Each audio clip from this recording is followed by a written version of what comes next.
بسم اللہ الرحمن الرحیم۔ السلام علیکم دوستو، I'm Arid Saleem from my channel Arid's novel addiction. کیسے ہیں آپ سب لوگ؟ جی تو گائز، آج ہم نے ریڈ کرنی ہے اپنے ناول کی ایپیسوڈ نمبر 5۔ تو اس سے پہلے اگر آپ نے میرے چینل کو سبسکرائب نہیں کیا تو سبسکرائب کر لیں، ساتھ میں بیل آئیکن بھی پریس کر لیں تاکہ آنے والی ویڈیو آپ کو ملتی رہے۔ ویڈیو کو لائک، شیئر، کمنٹ کرنا نہ بھولیں۔ طبیعت ابھی بھی صحیح نہیں ہوئی، طبیعت ناساز ہے، اس دفعہ زیادہ ہی خراب ہو گئی ہے، 2-3 دن لٹک گئے ہیں تو، لیکن میں نے کہا آج چھٹی نہیں کرتے۔ ہائے ہائے، میرا ٹیشو کتنے دفعہ ہو گیا۔ تو آج آپ کے لیے ریکارڈنگ کر لیتے ہیں، اوکھے سوکھے ہو گئے جتنی ہو سکی۔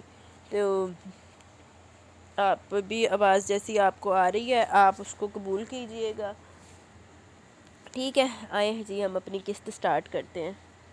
ہم بائک پر جائیں گے؟ وہ اسے موٹر سائیکل پر بیٹھتے دیکھ کر پوچھنے لگی۔ کیوں، تمہیں کیا بائک پر بیٹھنا نہیں آتا؟ وہ اسے کنفیوز ہو کر سوال کرنے لگا جب اس نے نفی میں سر ہلایا۔ میں کبھی پہ بائک پر نہیں بیٹھی ہوں، اور گون میں بائک پر کیسے بیٹھوں گی؟ وہ اسے اپنا حجاب دکھاتے ہوئے پوچھنے لگی۔ ایسے جیسے سب لوگ بیٹھتے، میرے کندھوں پر ہاتھ رکھو، اپنا گون سمیٹ کر تھوڑا سا اونچا کرو، سکون سے بیٹھ جاؤ۔ وہ جیسے اسے بیٹھنے کا، ہائے ہائے ابھی کیڑی کاٹنے لگی تھی، میں تو پہلے مری پئی ہوں، پتہ نہیں کتوں چیزاں آئی ہیں میرے تے نا زوال آیا پہ۔ وہ جیسے اسے بیٹھنے کا طریقہ بتا رہا تھا۔ وہ کبھی بھی موٹر سائیکل پر نہیں بیٹھی تھی، شاکر تو کبھی انہیں اپنے ساتھ باہر لے کر ہی نہیں گیا تھا، اور ابو کے ساتھ اگر جانے کا موقع ملتا تو وہ گاڑی پر لے کر جاتے تھے۔ میں نہیں بیٹھ پاؤں گی، وہ پریشانی سے کہنے لگی۔ کیوں نہیں بیٹھ پاؤ گی؟ رکو میں بتاتا ہوں تمہیں کیسے بیٹھو گی۔ وہ بائک سے اترتے ہوئے جیسے طریقہ بتانے لگا۔ چہرہ ڈھکو اپنا۔ وہ بائک سے اتر کر اس کا چہرہ دیکھتے ہوئے بولا تو وہ تھوڑی پریشانی ہوئی۔ وہ پردہ کرتی تھی لیکن چہرے پر نقاب کبھی نہیں پہنا تھا۔ میں نے کبھی نقاب نہیں کیا، وہ اسے دیکھتے ہوئے بولی۔ نہ جانے کہ اسے لگا کہ وہ اس بات پر اس سے خفا ہوگا یا اس پر غصہ کرے گا۔ اور پھر آپ ہی نے بھی تو کہہ دیا تھا نا کہ وہ زبردستی سے پردہ کروائے گا، جس طرح زبردستی اپنی بہنوں سے کرواتا تھا۔ وہ اپنی بہنوں کو گھر سے باہر نہیں نکلنے دیتا تھا بنا پردے کے، اور وہ تو اس کی ملکیت تھی، اس پر وہ حکم کیسے نہیں چلاتا؟ میری جان، پہلے تم نے نہیں کیا کوئی بات نہیں، لیکن اب تم میری عزت ہو، تمہاری بے پردگی کا سوال قیامت کے دن مجھ سے پوچھا جائے گا۔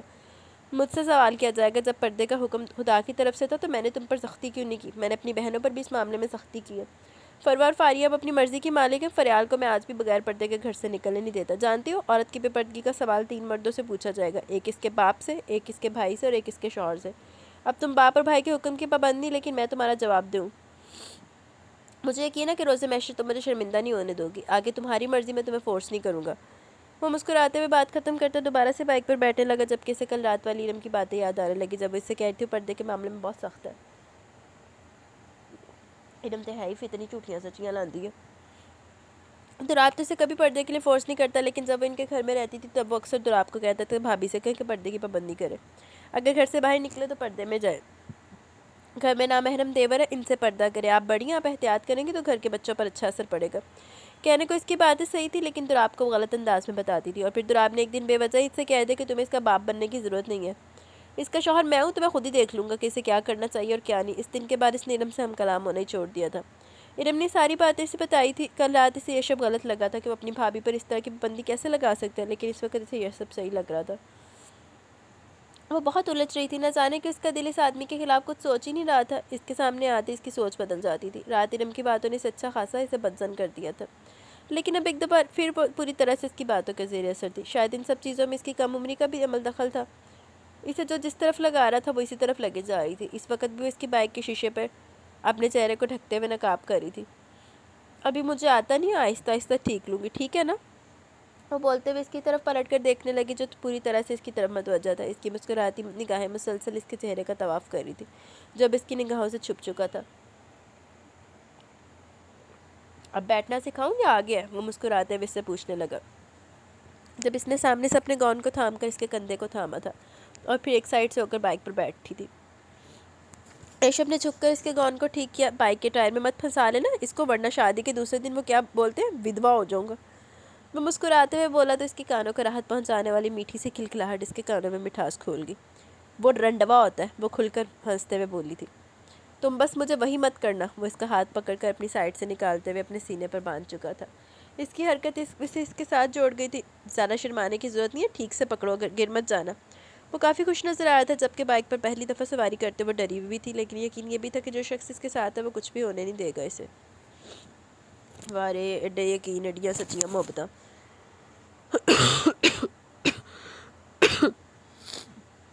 نے بائک لا کر ایک جیولر کی دکان پر روکی تھی۔ یہ دکان کافی بڑی تھی، یہاں میل سٹاف کے ساتھ ساتھ فیمیل سٹاف بھی موجود تھا، کیونکہ یہاں پر عورتیں کافی انکمفرٹیبل محسوس کرتی تھی اپنے ناک کے کان کو چھدواتے ہوئے، اس لیے اس کام کے لیے اسپیشل عورتیں رکھی گئی تھی۔ وہ اندر داخل ہوتے شاپ کیپر کو چین نکالنے کا کہہ چکا تھا۔ ہم کوئی لاکٹ لے رہے ہیں؟ وہ اس کی طرف دیکھتے ہوئے بولی تھی۔ ہاں، تمہاری پسند کا گفٹ لاکٹ، اور اپنی پسند کا میں کچھ بھی دلوا دوں گا۔ وہ کچھ زیادہ ہی اچھے موڈ میں تھا۔ واو، مطلب آپ مجھے 2 گفٹ دلوا رہے ہیں؟ وہ خوش ہوتے ہوئے بولی۔ ہاں، ایک گفٹ شادی کا اور دوسرا شادی والی رات نہ دینے کا۔ 2 گفٹ بنتے ہیں تمہارے۔ وہ مسکرایا تھا۔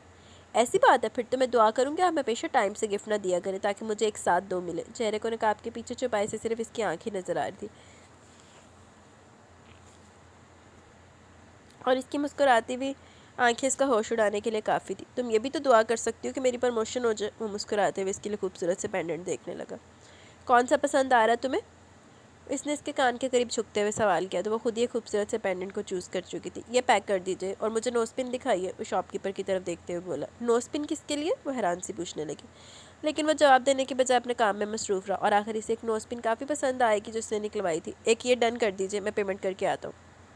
وہ شاپ کیپر سے کہتے ہوئے دونوں چیزوں کی پیمنٹ کرنے لگا، جبکہ وہ حیرت سے سوچ رہی تھی کہ نوز پن کس کے لیے لے رہا ہے۔ بتائیں تو صحیح، یہ کس کے لیے لیا آپ نے؟ فریال آپی کے لیے؟ وہ کنفیوز سی پوچھ رہی تھی۔ تمہارے لیے اسٹوپڈ، وہ مسکرا کر اس کی طرف دیکھتے ہوئے بولا تو وہ آنکھوں میں حیرت لیے سے دیکھنے لگی۔ میرے لیے کیوں؟ مطلب میرے لیے کیوں؟ میری تو ناک میں سوراخ ہی نہیں ہے، میں نے تو کبھی زندگی میں ناک چھدوائی نہیں۔ تو ڈارلنگ، ناک چھدنے میں کتنا وقت لگتا ہے؟ صرف 2 منٹ، اندر عورتیں بیٹھی ہیں، 2 منٹ میں ہو جائے گا، ابھی کروا لیتے تمہاری ناک میں سوراخ، وہ بے فکر انداز میں بولا، جبکہ وہ نفی میں سر ہلانے لگی۔ گردن کیا ہلا رہی ہو؟ ابھی تمہاری ناک میں ایک چھوٹا سا سوراخ ہوگا اور پھر یہ نوز پن تمہاری ناک میں چمکے گی۔ شادی والی رات بھی تم نے مجھے مایوس کیا تھا اس معاملے میں، لیکن آج تم میری یہ خواہش ضرور پوری کرو گی۔ وہ جیسے فیصلہ کر چکا تھا۔ نہیں، میں نہیں کروں گی، بہت درد ہوتا ہے، وہ ہلکا سا منمنائی۔ یشب نے ایک نظر اس کی معصوم آنکھوں کو دیکھا تھا۔ چہرے پر نقاب ہونے کی وجہ سے سوائے آنکھوں کے اور کچھ نظر تو نہیں آ رہا تھا۔ یہ لگ بات تھی کہ آنکھیں سامنے والے کو قتل کرنے کا ہنر رکھتی تھی۔ اوئے ہوئے، تو قتل ہی ہوا پہ آنکھا تو پھر یہ نوز پن کون پہنے گا؟ وہ آنکھوں میں سختی لیے سے سوال کر رہا تھا۔ فریال آپی کو دے دیجیے، وہ تو پہنتی ہے نا؟ وہ فوراً سے پہلے بولی۔ یشب نے پرسوچ نگاہ اس کے ڈھکے ہوئے چہرے پر ڈالی۔ میں اپنی شادی کا تحفہ اپنی بیوی کی بجائے اپنی بہن کو کیوں دوں گا؟ اس کے لیے میں الگ سے خرید سکتا ہوں، لیکن میری تو ناک چھدوائی بھی نہیں ہے، تو میرے پاس پڑی پڑی ویسٹ ہو جائے گی۔ وہ جیسے سے مشورہ دے رہی تھی۔ تمہیں لگتا ہے میں ویسٹ ہونے دوں گا؟ بڑی پہنچی شے ہے ویسے تو بھی۔ کیا کہہ رہے تھے آپ؟ کہاں پر چھدوائی جاتی ہے؟ یہاں ناک عورت ہے ابھی اس وقت کوئی اندر؟ اس نے سامنے بیٹھے آدمی سے پوچھا۔ جی سر، یہاں اندر کمرے کی طرف ہے، آپ اندر چلے جائیں، وہاں 3-4 عورتیں بیٹھی ہیں جو ناک چھیدتی ہیں۔ بہت عورتیں آتی ہیں اپنے کان اور ناک چھدوانے کے لیے، آپ آرام سے جائیں، وہ انہیں راستہ دکھاتے ہوئے کہہ رہا تھا، جبکہ وہ اس کا ہاتھ پکڑے سے زبردستی اندر لے آیا تھا جہاں وہ آدمی اشارے سے اسے بتا رہا تھا۔ نہیں، یہ شب میں نہیں، کیا نہیں لگا کر رکھی ہوئی ہے؟ جب میں نے کہا کہ مجھے تمہاری ناک میں نتلی دلوانی ہے تو مطلب کیا اس فضول بحث کا؟ وہ سختی سے سرد انداز میں استفسار کرنے لگا۔ وہ درد ہوتا ہے۔ اب کی دفعہ بس وہ رو دینے کو تھی۔ میرے لیے تھوڑا سا درد برداشت نہیں کر سکتی؟ وہ اسے ایک عورت کے سامنے بٹھاتے ہوئے پوچھنے لگا اور ساتھ ہی اس کے چہرے سے نقاب بھی ہٹانے لگا۔ میری بیوی کے ناک میں سوراخ کرنا ہے اور یہ نت ڈالنی ہے، وہ سونے کی چھوٹی سی نت اس عورت کے ہاتھ میں رکھتے ہوئے اسے کہنے لگا۔ نہیں، وہ چھیدنے والا آلہ اٹھا کر اس کے ناک کے قریب کرنے لگی تو فوراً ہی نفی میں سر ہلانے لگی، جب اچانک ہی یشب نے اس کے دونوں بازو ارد گرد سے پکڑ کر اسے اپنے قریب کیا۔ کچھ نہیں ہوتا، بس تھوڑا سا درد ہوگا، پھر تم اور خوبصورت ہو جاؤ گی، وہ اس کے کان میں سرگوشی کرتے ہوئے بولا۔ نہیں ہوتی میں خوبصورت، وہ سوسو کرتے ہوئے بولی تھی۔ اپنی بیوی کے بارے میں تم سے بہتر جانتا ہوں، زیادہ زبان لڑانے کی ضرورت نہیں اور نہ ہی فضول گوئی کرنے کی ضرورت ہے۔ آپ دیکھ کیا رہی ہیں؟ جلدی کرنا، کتنا ٹائم لگتا ہے اس چھوٹے سے کام میں؟ یشب، درد ہوگا، وہ سچ مچ میں آنسو بہانے لگی تھی، لیکن اس ظالم شخص کو کہاں ترس آتا تھا اس پر؟ اس نے تو اپنی بیوی کو اپنی خواہش کے مطابق ڈھالنا تھا، جبکہ سامنے بیٹھی عورت تو اس سے بھی زیادہ ظالم ثابت ہوئی تھی، جس نے ایک لمحے میں اس کی ناک پر نقطہ لگاتے ہوئے سراغ بنا دیا تھا اور ساتھ ہی ایک جھٹکے سے وہ سونے کی نتھ اس کی ناک میں پہنائی تھی۔ ارشم کو لگا جسے ایک جھٹکے میں جان نکل گئی، وہ ناک کے درد پر بری طرح سے چیخ اٹھی، لیکن اس کے ہاتھ بری طرح سے یشب کی گرفت میں قید تھے۔ وہ تکلیف سے سسکتے ہوئے اس کے سینے پر اپنا سر رکھ گئی، جبکہ اب وہ بڑے پیار سے اسے بہلا رہا تھا۔ فٹے منہ تیرے تھے۔ اس وقت ارشم کا دل چاہ رہا تھا وہ چیخ چیخ کر روئے، اس وقت وہ شخص کا اتنا نرم انداز بھی اسے بالکل اچھا نہیں لگ رہا تھا۔ اچھا چلو چہرہ ڈھکو، گھر چلنا ہے، دیر ہو رہی ہے، مجھے آفس جانا ہے۔ وہ اس سے پیچھے ہٹتے ہوئے بولا تو اس نے گھور کر سرخ آنکھوں سے اسے دیکھا۔ کیا تم چاہتی ہو کہ میں اس بات کا گلٹ فیل کروں کہ میں نے اپنی بیوی کی مرضی کے بغیر اس کی ناک چھدوائی ہے؟ یقین کرو بہت خوبصورت لگ رہی ہو تم، اس کی سرخ آنکھوں میں شکوے پڑھ کر وہ اسے یقین دلانے والے انداز میں بولا، اور آپ بہت برے لگ رہے ہیں مجھے۔ وہ سوسو کرتے ہوئے بولی، بس یار بس کر دو، اتنا بھی درد نہیں ہوتا. فاریہ آپی کی چھوٹی سی مسکان کے دونوں کان میں سوراخ ہے. اس کی پیدائش پر میں نے اسے بالیہ گفٹ میں دی تھی. تو فاریہ آپی نے فوراً اس کے کان چھدوا دیے. اس چھوٹی سی بچی کو درد نہیں ہو رہا ہوگا کیا؟ وہ جیسے سے بہلا رہا تھا. بچپن میں پتہ نہیں چلتا، بچپن میں میرے بھی کان سلائے ہوئے تھے، لیکن اب درد ہوتا ہے. وہ اب بھی سوسو کیے جا رہی تھی. آنکھوں میں آنسو، لہجے میں نمی. وہ بہت ناراض لگ رہی تھی، لیکن یشب اپنی خواہش پوری کر چکا تھا جس کے لیے وہ بالکل پرسکون تھا. اسے عورتوں کی جولری میں شروع سے نوز پن بہت اٹریکٹ کرتی تھی، اور اس کی بیوی سی زیور سے منہ پھیر لے وہ کیسے برداشت کر سکتا تھا؟ دور فٹے مجھڑی اٹریکشن رکھ کے بیٹھا آیا تو. سو اسے اپنی بیوی کی ناراضگی قبول تھی، لیکن وہ اسے زیور سے ہرگز دور نہیں رہنے دینے والا تھا. وہ اسے اپنی بیوی کی ناک میں چمکتا موتی تو دیکھنا ہی تھا.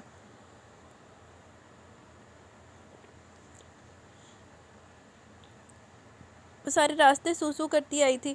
اس نے بائک گھر کے دروازے پر روکی تو بھی اس کے آنکھیں خاصی ریڈ ہو گئی تھی. یار مجھے سچ میں لگ رہا ہے کہ میں نے تمہارا ناک چھدوا کر کوئی بہت بڑا گناہ کر دیا. اتنی بھی کوئی بڑی بات نہیں ہے، پیاری لگ رہی ہے یہ نوز پن. وہ بڑے پیار سے بولا، جبکہ چہرے پر نقاب ہونے کے باوجود اسے نوز پن کیسے پیاری لگ رہی تھی وہ سمجھ نہیں پائی. ہاں آپ کو تو پردے کے اندر سے دکھتا نا. وہ ہلکی آواز میں منمناتے ہوئے اندر داخل ہوئی. کیا بات ہے یشب احمد، تم نے تو دوسرے دن بیوی کو زبان لگا دی. کہاں گئے وہ لوگ جو کہتے تھے کہ اشم بولتی نہیں ہے؟ یہاں دیکھو شوہر کے سامنے کیسے چلتی ہے اس کی زبان. وہ تو اسے تنگ کرنے والے انداز میں بولا، جبکہ بنا کو جواب دی اندر چلے گی. بد مزہ ہوتا ہے اس کے پیچھے آیا تھا. آگی میری شہزادی. امی سے دروازے سے اندر داخل ہوتے خوشی سے اس کی طرف آتی سے اپنے سینے سے لگا چکی تھی. ان کی محبت بھرے انداز پر وہ بھی خوش ہوگی. ہمیشہ ان کی برائیاں ہی سنی تھی، اب اچانک انہیں ایک نئے روپ میں دیکھتے ہوئے اسے اچھا لگ رہا تھا. اب تک اس نے مامی کے انداز میں کسی طرح کا کوئی دکھاوا نہیں دیکھا تھا. حالانکہ اس کی بہن تو ان کے سخت خلاف تھی. یشب نے تحفہ دلوایا تمہیں؟ انہوں نے اس کی طرف دیکھتے ہوئے پوچھا جب اس نے ہاں میں سر ہلایا. اب نقاب اتار دو کہ گھر میں بھی پردہ رکھنا ہے. وہ امی کے پاس چارپائی پر آ کر بیٹھتے ہوئے اس سے کہنے لگا. سب مہمان جا چکے تھے. گھر میں فریال اور امی کے علاوہ اس وقت کوئی بھی نہیں تھا. ہاں بیٹا گرمی ہو رہی ہے، تم نقاب اتار دو. وہ اس کی طرف دیکھتے ہوئے بولی تو وہ وہی برآمدے کے سائڈ پر رکھے استری والے ٹیبل کے ساتھ دیوار پر فریال کا گاؤن لٹکے دیکھ کر اپنا بھی اتار کر وہیں لٹکانے لگی. ماشاء اللہ، یہ کیا؟ کل تو یہاں سے سیدھی سادھی پیاری سی لڑکی گئی تھی، یہ شہزادی کدھر سے آ گئی؟ کمرے سے نکلتی فریال نے اس کے چہرے کو دیکھتے ہوئے کہا تو اس کی طرف دیکھتی اس کی بات کا مطلب سمجھنے کی کوشش کرنے لگی. یہ شہزادی تمہارا شہزادہ بھائی لے کر آیا. جواب باہر سے آیا تھا، جبکہ فریال اس کا چہرہ دیکھ رہی تھی. یار ریشم تم ویسے ہی بہت خوبصورت تھی. یہ نوز پن پہن کر تم نے سارے خاندان کی لڑکیوں کی چھٹی کروا دی. اتنی حسین لگ رہی ہو، اتنی حسین لگ رہی ہو کہ میرے پاس الفاظ نہیں ہے تمہاری تعریف کرنے کے لیے. امی اس کی نظر اتاریں گے، آج میری نظر لگوا لے گی. فریال نے امی کی طرف دیکھتے ہوئے کہا تو امی بھی اس کا چہرہ دیکھنے کو اس کی طرف مڑی. اور پھر انہیں فریال کی باتیں سچ لگنے لگی. وہ سچ میں نوز پن پہن کر بہت حسین لگ رہی تھی. اس کے چہرے کے سارے نقش جیسے کھل اٹھے تھے. وہ خوبصورت سا موتی سے بہت حسین بنا گیا تھا. تم بالکل ٹھیک کہہ رہی ہو فریال، آج تو میری بہو کل سے بھی زیادہ حسین لگ رہی ہے. امی نے بھی تعریف کی تو وہ سوسو بھول کر اپنے آپ کو شیشے میں دیکھنے کے لیے بے چین ہو اٹھی تھی. تھوڑی دیر پہلے سے بہت دکھ تھا کہ اس کے شوہر نے زبردستی اس کی معصوم سی ناک پر ستم ڈھایا تھا. اوئے ہوئے، لیکن اب جب سب تعریف کر رہے تو یقیناً اچھی لگ رہی ہوگی. چلے امی میں جا رہا ہوں، صرف اسے چھوڑنے آیا تھا، شام کو جلدی آنے کی کوشش کروں گا. وہ اٹھتے ہوئے بولا تو امی سے دیکھنے لگی. بیٹا اپنے باس سے بات کرو نا، چند دن کی تو چھٹیاں مل ہی سکتی ہیں نا. امی سے دیکھتے ہوئے بولی تھی. امی باس خود ہی کہہ چکے ہیں جلدی مجھے چھٹیاں دے دیں گے، تو بار بار کہنے کا کیا فائدہ. خیر میں چلتا ہوں. وہ اٹھ کھڑا ہوا. ارشم بیٹا جاؤ، شوہر کو دروازے تک چھوڑا. وہ دروازے کی طرف جانے لگا جب انہوں نے ارشم سے کہا. وہ ہاں میں سر لاتی اس کے پیچھے آئی، جبکہ امی اور فریال اپنی باتوں میں مصروف ہو چکی تھی. واہ امی ٹائم دے رہی بیٹے نے تو بہو دیکھا میری پسند تم پر کتنی جچتی ہے. وہ دروازے کے قریب رکا اس سے کہنے لگا تھا. نہیں میں نے نہیں دیکھا، آپ کے جانے کے بعد دیکھوں گی. اس کے دروازے کے قریب کھڑے ہونے پر وہ بھی رک کر کہنے لگی. میری نگاہوں سے دیکھنا، یہ نہ ہو کہ اپنی آنکھوں سے دیکھتی رہو تو کچھ بھی اچھا نہیں لگے گا. میں آپ کو اچھی لگتی ہوں؟ اس کی بات کے جواب میں اس نے سوال کیا. تمہیں لگتا ہے اب اس سوال کی ضرورت ہے؟ وہ الٹا اسے سوال کرنے لگا. کیا مطلب؟ میں سمجھی نہیں. وہ سچ میں اس کی بات کا مطلب نہیں سمجھ پا رہی تھی. تمہیں سمجھنے کی ضرورت بھی نہیں ہے، تم بے وقوفی ٹھیک ہو. وہ پیار سے اس کے چہرے پر چھکتا ہے، اس کی چھوٹی سی ناک پر اپنے لب رکھتا ہے، اس کے موتی کو چومتے ہوئے دروازے سے نکل گیا، جبکہ جاتے جاتے وہ دروازہ اپنے ہاتھوں سے بند کر گیا تھا. دروازے کو اندر سے بند کرتی ہوئی واپس آ کے مامی کے ساتھ ان کی چارپائی پر بیٹھ گئی، جہاں وہ دونوں باتوں میں مصروف تھی. سب مہمان چلے گئے. اچانک گھر میں کتنی بے رونقی ہو گئی ہے نا. ابھی کل تک کیسے میلہ لگا ہوا تھا. دوراب زریاب کے بچوں کے ساتھ ساتھ فروار فاریہ کے بچوں نے بھی اچھی خاصی رونق لگا کے رکھی تھی. اب کیسے سونا سونا سا ہو گیا یہ آنگن. امی کہتے ہوئے اداس لگ رہی تھی. مامی آپ اداس نہ ہو، دوراب بھائی اور ارم آپی شام کو آ جائیں گے، وہ کچھ دن تک یہیں رہیں گے. وہ خوشی سے انہیں بتانے لگی. یقیناً بیٹے بہو کے ساتھ ان کے بچے بھی تو آ رہے تھے نا، تو ان کے گھر میں رونق لگانے کے لیے. کیا وہ یہاں کیوں آ رہی ہے؟ امی سے پہلے فریال بولی. جبکہ فریال کا لہجہ اسے پسند نہیں آئی، اتنی بے ادبی، وہ بھی اس کے لب و لہجے میں۔ وہ کوئی غیر نہیں، اس کی بھائی کی بیوی تھی۔ ادھر دے بھائی دی بیوی نہ بندہ وڈ کے سٹ دے، بلکہ آرے دے وچ دے۔ وہ کہہ رہی تھی کہ جب تک میں اس گھر میں ٹھیک سے ایڈجسٹ نہیں ہو جاتی تب تک وہ میرے پاس ہی رہیں گی، تاکہ آنے والے وقت میں میرے لیے کسی طرح کی کوئی مشکل نہ ہو۔ انہوں نے تو یشب سے بھی پوچھا تھا کہ انہیں کوئی پرابلم تو نہیں ان کے یہاں آ کر رہنے پر، تو یشب بھائی نے آگے سے کیا کہا؟ فریال نے اس کی بات کاٹی۔ فریال آرام سے بیٹا، کیا ہو گیا؟ فریال کے لب و لہجے کی بے چینی پر امی نے اسے ٹوکا تھا۔ وہ جانتی تھی کہ انہیں پہلے ہی ارشم کو ان سب لوگوں سے بدزن کرنے کی کوشش کری ہے، پھر فریال جس طرح سے سوال جواب کر رہی تھی کہ انہیں ارشم اس کا غلط مطلب ہی نکال سکتی تھی۔ ہاں بیٹا کوئی بات نہیں، وہ یہاں آ کر رہ سکتی ہے۔ فریال اس کے کمرے کو دوبارہ سے سیٹ کر دو، پہلے مہمانوں کی وجہ سے بھی ان لوگوں کا کمرہ یشب کے دوستوں کو دیا ہوا تھا، ان کے کمرے کی ٹھیک سے صاف صفائی کروا دو، تاکہ اگر وہ یہاں پر کچھ دن آ کر رکتے ہیں تو ان سے اچھی بھلا اور کیا بات ہو سکتی ہے۔ امی نے فریال کی طرف دیکھتے ہوئے کہا تو فریال بنا کوئی جواب دیے غصے سے وہاں سے واک آؤٹ کر گئی تھی۔ یقیناً مونی چاہتی تھی کہ وہ دوگلی عورت واپس ان کے گھر میں آئے، لیکن اس وقت وہ کچھ کہہ بھی نہیں سکتی تھی۔ بس برداشت کر۔ پھر شام کو وہ سچ مچ میں جلدی واپس گھر آ گیا تھا۔ امی کو امید تو نہیں تھی، لیکن پھر بھی اس نے جلدی گھر آ کر ان لوگوں کو سرپرائز دے دیا۔ فریال اور ارشم میں ایک ہی دن میں اچھی خاصی دوستی ہو گئی تھی۔ امی دوپہر میں سو گئی تو باقی سارا وقت فریال کے ساتھ ہی رہی تھی۔ فریال اسے اپنی چھوٹی چھوٹی باتیں بتاتی، اس کے بارے میں جاننے کی کوشش کرتی، جلدی سے اپنے ساتھ اچھا خاصا فری کر چکی تھی۔ جبکہ ارشم تو انتظار کرتی کہ اس کی بہن کب تک آئے گی، لیکن بہن کی بجائے اس کا میاں گھر آ چکا تھا۔ وہ آرام سے مامی اور فریال کے ساتھ بیٹھی شام کی چائے پی رہی تھی۔ بالکل صحیح وقت پر انٹری ماری آپ نے بھائی، ہم نے بس ابھی چائے بنائی ہے، فریال اس کے اندر داخل ہونے پر چہکتے ہوئے بولی۔ بس پھر دیکھ لی میری ٹائمنگ، میں فریش ہو کر آتا ہوں، تم چائے لے کر آؤ میری، وہ فریال سے کہتا اوپر کمرے کی طرف چلا گیا۔ ارشم بیٹا جاؤ تم کمرے میں اسے چائے دے دو، وہ فریش ہونے میں کافی ٹائم لگاتا ہے، ٹھنڈی ہو جائے گی۔ امی نے اس کی طرف دیکھتے ہوئے کہا تو فریال اسے شرارتی آنکھوں سے دیکھتی اوپر جانے کا اشارہ کرنے لگی۔ مامی وہ کہہ کر گئے نا کہ وہ خود ہی نیچے آ جائیں گے، تو پھر تو امی بھی تو کہہ رہی ہے نا کہ وہ فریش ہونے میں ٹائم لگاتے، تو پھر تم جاؤ، چلو شاباش، وہ اسے اوپر کا راستہ دکھاتے ہوئے بولی۔ تو ارشم فریال کے ہاتھ سے چائے کا کپ لیتی اوپر کی طرف چلی گئی۔ اس نے جیسے ہی کمرے میں قدم رکھا تو وہ الماری سے کپڑے نکالتا نظر آیا۔ یشب آپ کی چائے، وہ چائے سے دیتے ہوئے بولی۔ میں نیچے ہی آ رہا تھا یار، وہ اس کے ہاتھ سے چائے کا کپ تھامتا، ساتھ ہی اس کا ہاتھ تھامتے ہوئے اسے اپنے ساتھ بیڈ پر بٹھا گیا۔ تمہاری چائے کدھر ہے؟ اس نے سوال کیا تھا۔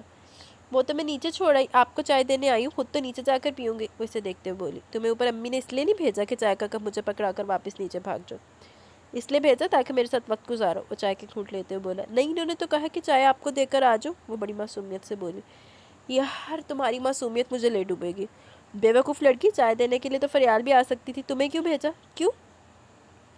وہ اس کی بات سمجھے بغیر الٹا اس سے سوال کرنے لگی۔ اس کے معصومانہ سے انداز پر بھی اس کے چہرے پر چھکتا اس کے لبوں پر اپنے لبوں کی مہر لگا گیا تھا، جبکہ اس کے لبوں سے لب ٹکراتے اس کے اندر کی تشنگی پڑنے لگی۔ وہ دیوانہ سا اس پر لبوں پر اپنے لبوں کی گرفت تنگ کرتا خود کو اس کے نازک سے وجود میں گم کرنے لگا، جبکہ اس کی بے تابیوں پر بے حال ہوتی اس کے سینے میں پناہ ڈھونڈنے لگی تھی۔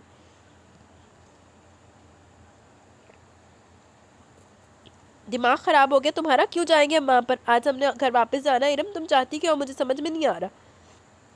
پہلے تم نے خود گھر چھوڑنے کے لیے مجھے فورس کیا، اب تم خود وہاں جانا چاہتی ہو۔ دوراب کو غصہ آ رہا تھا۔ میں کوئی وہاں ہمیشہ کے لیے رہنے نہیں جانا چاہتی، صرف چند دن کے لیے جانا چاہتی ہوں۔ دوراب آپ جانتے تو ہے نا آپ کی بہنیں کیسی ہیں، میری بہن معصوم ہے، اسے کسی چیز کی سمجھ نہیں ہے، وہ سب جو میرے ساتھ کرتی رہی ہیں وہی سب کچھ میری بہن کے ساتھ ہوتے نہیں دیکھ سکتی۔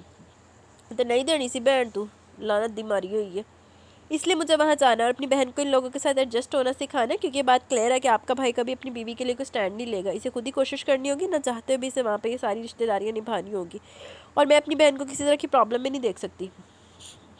اس لیے میں نے فیصلہ کیا کہ میں چند دن وہیں جا کر رہوں گی تاکہ میری بہن آسانی سے وہاں ایڈجسٹ ہو جائے اور وہ اپنی نندوں کی نیچر کو بھی سمجھ جائے۔ مجھے مامی سے کوئی مسئلہ نہیں، آپ جانتے ہیں مامی تو اپنی بیٹیوں کی بات مانتی ہے، وہ بیچاری تو کچھ کہہ نہیں سکتی، ان پر تو ان کی بیٹیوں کی چلتی ہے۔ تیری ماں تو جدہ تیری چلتی نہیں نا، لعنت دی ماری ہوئی۔ لیکن مجھے تو اپنی بہن کو سنبھالنا ہوگا نا، اسے سمجھانا ہوگا۔ فی الحال تو شاید وہ یشب اور اپنے رشتے کو بھی کلیئرلی سمجھ نہیں پائی ہے۔ ایڈی چھنی کا کسی بہن دے نہ بھی آندے۔ دیکھو ارم، میں تمہاری بات سمجھ رہا ہوں، لیکن تم بھی سمجھنے کی کوشش کرو۔ اب میرا اس گھر میں کوئی حصہ نہیں، وہ لوگ میرے خون کے رشتے ہیں، لیکن میں اپنا حصہ لے کر الگ ہو چکا ہوں۔ وہ گھر یشب کا، تم جانتی ہو ذرا آپ کے ساتھ مل کر وہ جائیداد میں نے کس طرح سے یشب کے نام کروائی تھی۔ اگر اس وقت یشب عقل سے کام لیتا تو ہمارے ہاتھ کچھ بھی نہیں آتا۔ میں نے اور ذریعہ نے یشب کو دھوکہ دے کر وہ زمین اس کے نام کروائی تھی۔ اگر اس نے ساری چیزیں سمجھنے کی کوشش کی نا تو وہ آج بھی اسٹامپ لکھوا سکتا ہے میری اور ذریعہ کی زمین پر۔ میں جتنا ہو سکے یشب سے دور رہنا چاہتا ہوں، ان معاملات کو کھرودنا نہیں چاہتا تاکہ یہ چیزیں کبھی بھی نہ کھلیں، لیکن تم اتنا ان لوگوں میں گھسنے کی کوشش کر رہی ہو، یہی وجہ تھی کہ میں یشب اور یشب کی شادی نہیں کروانا چاہتا تھا۔ ਲੱਖ ਦੀ ਲਾਨਤ ਦੁਰਾਬ ਤੇਰੇ ਉੱਤੇ, ਡੁੱਬ ਕੇ ਮਰ ਜਾ ਆਪਣੇ ਸਗੇ ਭਰਾ ਦੇ ਬਾਰੇ ਵਿੱਚ ਇੱਦਾਂ ਦੀ ਗੱਲ ਕਰਦੇ ਆ